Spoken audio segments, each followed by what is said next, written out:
تو کیا وجہ ہے کہ وہ اپنے بیوی بچوں کو ساتھ لے کر صرف چلے گئے؟ خاندان کے کچھ افراد تھے جن میں بیوی بچے زیادہ تھے، عورتیں زیادہ تھیں، ان کو لے کر چلے اور پھر راستے میں مطلب وہ شہید ہو گئے۔ تو یہ رنگ امیزی ہے جس کی مطلب ہمیں کوئی دلیل ایسی نہیں، کوئی سند ایسی نہیں ہے ہمارے پاس جو واقعہ کربلا جو ہمیں بیان کیا جاتا ہے، جو اس مہینے میں خصوصاً لوگوں کے سامنے بیان کیا جاتا ہے، یہ نیری رنگ امیزی ہے۔ سیدنا حسین رضی اللہ تعالیٰ عنہ سفر پہ جا رہے تھے، ظاہر ہے بیوی بچوں کو لے کر انسان سفر پہ ہی جاتا ہے، اور پھر وہ اس طرف جا رہے تھے جس طرف ان کے والد گرامی سیدنا علی رضی اللہ تعالیٰ عنہ ایک عرصہ انہوں نے وہاں گزارا کوفے میں، اسی راستے پہ وہ جا رہے تھے۔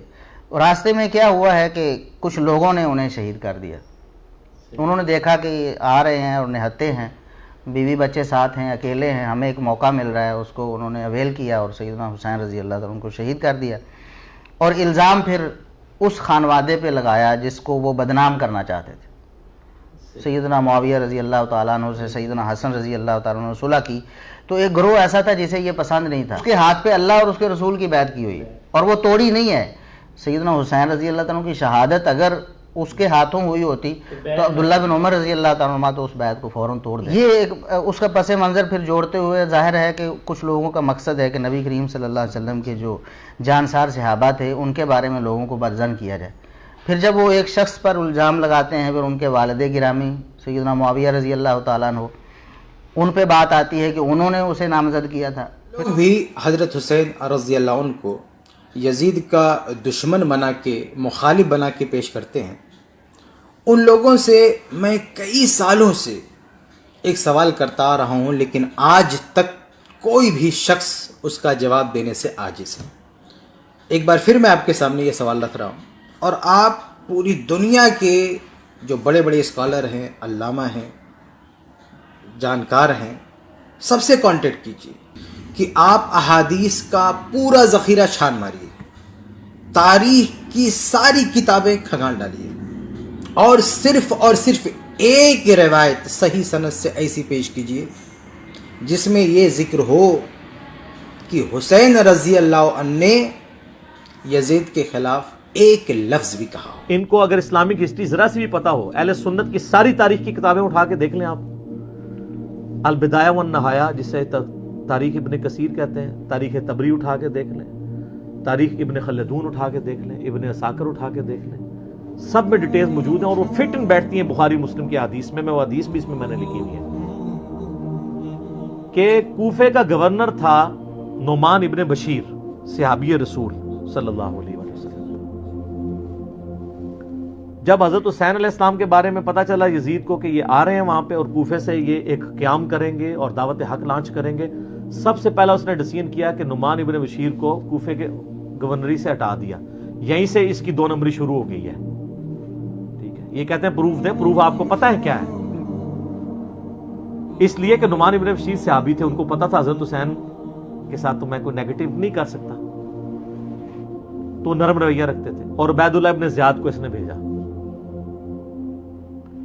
عبید اللہ ابن زیاد ایک ظالم آدمی تھا۔ صحیح بخاری میں انٹرنیشنل نمبر کے مطابق 3748 نمبر حدیث ہے کہ حضرت حسین ابن علی کا سر کاٹ کر عبید اللہ ابن زیاد کے سامنے تشت میں لا کے پیش کیا گیا۔ استغفر اللہ کی لعنت ہو، تمام فرشتوں کی لعنت ہو، تمام لعنت کرنے والوں کی لعنت ہو جن لوگوں نے حسین ابن علی کو اس طریقے سے شہید کیا۔ یہ صحیح بخاری شریف ہے 3748 انٹرنیشنل نمبر کے مطابق، جس میں امام بخاری نے حسین کے ساتھ علیہ السلام لکھا ہے، اور آپ لوگوں کے پیٹ میں آج تک درد ہو رہی ہے۔ دارالاسلام والوں نے تحریف کر کے علیہ السلام کاٹ دیا اس میں سے، لیکن سعودیہ کا جو مکتبۃ شاملہ ہے اس میں موجود ہے، دارالکتب العلمیہ کا جو بیروت کا چھپا ہوا ہے اس میں موجود ہے، اور اہل حدیث کی جو سب سے بڑی سائٹ ہے حدیث کی کتابوں کی sunna.com اس میں موجود ہے، اسلام 360 میں موجود ہے، اور اس میں بھی عربی میں علیہ السلام ہے، اردو میں مولوی نے رضی اللہ تعالیٰ عنہ کیا ہوا ہے۔ تحریف، یہ ہے تحریف۔ تو سر جب آپ چوری کریں گے نا اتنی سی بھی، تو اللہ نے ایک بلا آپ پہ چھوڑی ہوئی ہے، جو مولانا شریف کو بخاری شریف سے باہر نکال کے پھینکتی ہے اور لوگوں کو بتاتی ہے یہ بخاری شریف ہے اور یہ مولانا شریف ہے۔ حسین ابن علی کا سر کاٹ کے سامنے رکھا گیا، اس نے کچھ کلام کیا تو حضرت انس ابن مالک پاس کھڑے تھے، تڑپ اٹھے. انہوں نے کہا سب سے زیادہ رسول اللہ کے ہم شکل حسین ابن علی تھے. تو یہ ان لوگوں کا, اور یہ تھا گورنر کوفہ جو لگایا اس کام کے لیے گیا تھا. وہ کہتے ہیں یزید کو پتہ نہیں چلا, اس نے خود ڈسین کیا. اچھا جی مان لیا. تو جب یہ خود اس نے ڈسین کیا, اس کے بعد یزید نے پھر یقیناً اس سے عبید اللہ ابن زیاد کو جیل میں ڈلوا دیا ہوگا, کیونکہ آپ تو ہمیں کہانی کراتے ہیں کہ دریائے فرات کے کنارے کتا بھی پیاسا مر جائے تو حکمران کی ذمہ داری ہے. تو یزید نے پھر حسین ابن علی نبی کا بچہ جب قتل ہوا اتنے اپنے بچوں کے ساتھ رشتہ داروں کے ساتھ, تو اس کو جیل میں ڈلوا دیا ہوگا. کوئی ضعیف روایت ہی لے آئے. اور اگلے دن میں ایک مولوی کو سن رہا تھا, وہ کہتا ہے آپ کو پتا ہے حسین سے لڑنے کے لیے جو آیا تھا وہ کون تھا؟ عمر ابن سعد ابن ابی وقاص. یہ اسی طریقے سے میں کہوں کہ وہ طوفان نوح کے اندر جو غرق ہو گیا, آپ کو پتا ہے کون تھا؟ وہ حضرت نوح کا بیٹا تھا. تو انو میں ہی چپیڑ مار سکنا. سعد ابن ابی وقاص کا مرتبہ زیادہ ہے یا حضرت نوح کا؟ تو آپ دھونس لگا رہے سعد ابن ابی وقاص کی ہمیں رضی اللہ تعالیٰ عنہ. وہ تو اشرم و اشرم میں سے. نوح کا بچہ اگر کافر نکلا ہے تو سعد کا بچہ اگر غلط نکلا ہے, وہ پھر کہتے ہیں وہ نبی کے ماموں تھے. او یار کہانیاں کرانی بند کرو. یہ اسی طریقے سے کہ وہ ترک رفع دہن پہ کہتے ہیں ابن مسعود کا مرتبہ آپ کو پتا ہے؟ او ابن مسعود کا مرتبہ پتا ہے؟ ابن مسعود سے پہلے وہ ثابت بھی ہو, پھر اگلی بار مرتبے ہوں گے. ناموں کا روب. سعد ابن ابی وقاص تو سر آپ کو, ہمارے تو وہ لیڈر ہیں. میں نے کتنی حدیثیں پیش کی ہیں, صحیح مسلم میں حدیث ہے 6220. انہوں نے تو حضرت معاویہ کے ساتھ پھڈا لے لیا تھا جب حضرت علی پہ سب و شتم کروانے لگے تھے. سعد ابن ابی وقاص جیسا تو شیعان علی کوئی نہیں تھا. آپ ہمیں بتا رہے ہیں اس کا بیٹا تھا. اس کے بیٹے کے کرتوت بھی صحیح مسلم میں موجود ہیں. وہ ابے کو سب سے زیادہ پتا ہوتا ہے نا میرا بچہ کیا ہے. ابھی تو کربلا ہوا نہیں ہوا تھا. صحیح مسلم اٹھا کے آپ جا کے نا عمر ابن سعد لکھیں اور صحیح مسلم کو سلیکٹ کریں تو حدیث آئے گی کہ حضرت سعد ابن ابی وقاص بیٹھے ہوئے تھے, ان کے سامنے ایک اونٹ سوار آیا. تو ساتھی کہتے ہیں کہ حضرت سعد ابن وقاص نے کہا اے اللہ اس اونٹ سوار کے شر سے میں تیری پناہ میں آتا ہوں. اور جب وہ اترا تو ان کا بیٹا تھا عمر ابن سعد. سعد ابن وقاص تو اپنی زندگی میں اپنے بیٹے کو شیطان کی طرح سمجھتے ہوئے وہ اللہ کے حضور جو ہے وہ پناہ مانگا کرتے تھے. اور دیکھ لیں سعد کی پھر کرامت ویژن دیکھ لیں.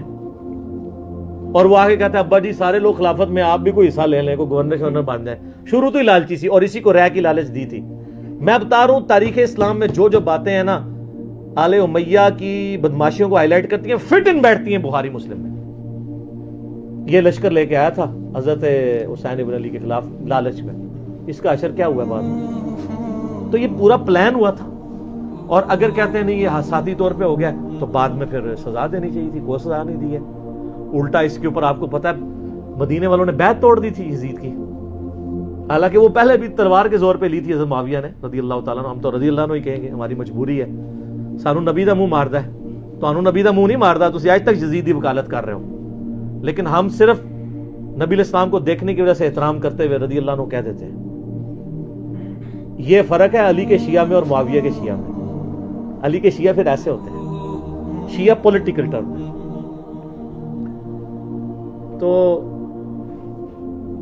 اہل مدینہ نے بیعت توڑ دی, جو یہ پیش کرتے ہیں بخاری مسلم سے کہ عبداللہ بن عمر لوگوں کو سمجھاتے تھے یزید کی بیعت نہ توڑو. تو وہ جو جن لوگوں کو سمجھا رہے تھے انہوں نے انجینئر صاحب کی ویڈیوز دیکھ کے بیعت توڑی تھی. وہ کون تھے؟ وہ بریلوی تھے, دیوبندی تھے, اہل حدیث تھے, شیعہ تھے, کون تھے؟ صحابہ اور تابعین تھے جو بیعت توڑ رہے تھے. تو اس سے یہ بھی تو ثابت ہوتا ہے جس طرح آپ کہتے ہیں جی وہ پگڑی پہ مسا ہو جاتا ہے تو پھر جرابوں پہ بھی ہو جائے گا, کیونکہ پگڑی بھی کپڑے کی ہوتی ہے, جرابیں بھی کپڑے کی. تو اس سے پگڑی بھی تو ثابت ہوتی ہے. آپ تو ننگے سر نماز پڑھتے ہیں, آپ تو لال رومال رکھتے ہیں, تو پگڑی بھی تو ثابت ہوتی ہے. تو جو بیعت توڑ رہے تھے وہ کون تھے؟ صحابہ اور تابعین تھے. حضرت ابن عمر ان کو روکتے تھے, اس لیے روکتے تھے کہ ان کو پتا تھا کہ جب یہ بیعت توڑیں گے تو ان کے ساتھ وہی کچھ ہوگا. اور اسی وجہ سے حضرت حسین کو بھی ابن عمر سمجھایا کرتے تھے. میرا یوٹیوب پہ کلپ بھی ہے یہ, جو ایک انہوں نے ایک اور وہ چھوڑی ہوئی ہے نا بات کہ جی وہ حضرت حسین نے 3 شرائط رکھ دی تھی, اتنی بڑی کہانی کرائی ہے. اس کے اوپر میرا کلپ موجود ہے. میں تو اس پہ گھنٹوں زبانی بول سکتا ہوں. تو پھر جب وہ بیعت توڑی ہے تو اس نے مدینے کے اوپر چڑھائی کروا کے واقعہ ہررا ہوا، بخاری مسلم میں درجنوں حدیث ہے، کس طرح قتل و غارت ہوا، عورتوں کی عصمت دری ہوئی، اور پھر ساتھ ہی اس کے بعد خانہ کعبے کے اوپر چڑھائی کی، کیونکہ عبداللہ ابن زبیر بھی نہیں بیعت کر رہے تھے یزید کی، خانہ کعبہ کا غلاف اور ایک دیوار ڈیمیج ہو گئی، پھر یزید مر گیا تو پھر حضرت ابن زبیر نے کہا تمہارا شیطان مر چکا ہے، واپس جاؤ، پھر وہ واپس گئے، پھر 9 سال تک ابن زبیر نے خلافت قائم کی مکے کے اندر اور مدینے کے اندر۔ حضرت حسین ابن علی کے بعد ان کو خلافت کا ایک موقع ملا۔ تو اس طریقے سے یہ چیزیں بالکل کلیئر ہیں، لیکن وہ بات میں مولانا اسحاق صاحب والی کروں گا کہ بات اس لیے سمجھ نہیں آتی کہ آپ یزید سے شروع کرتے ہیں۔ جب تک آپ بات پیچھے سے شروع نہیں کریں گے آپ کو بات سمجھ نہیں آئے